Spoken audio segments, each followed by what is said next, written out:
শুধু কথার লড়াই না, খোঁচাখুচিও কিন্তু চলছে। যেমন রুহুল কবির রিজভী বলছেন, কদিন পর হয়তো বলবেন গোলাম আজমই স্বাধীনতার ঘোষক। গোলাম আজমের কথা কেন বলা হলো?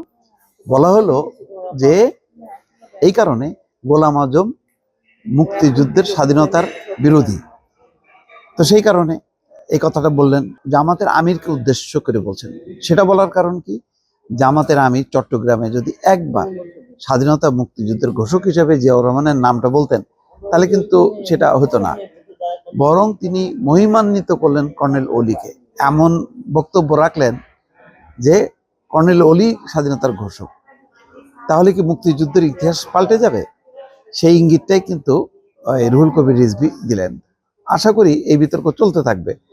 দেখেন, নারী নিয়ে বিতর্ক, মুক্তিযোদ্ধা নিয়ে বিতর্ক, একটার পর একটা বিতর্ক কিন্তু চলছে। এটা থামছে না, হয়তো থামবে না নির্বাচন পর্যন্ত।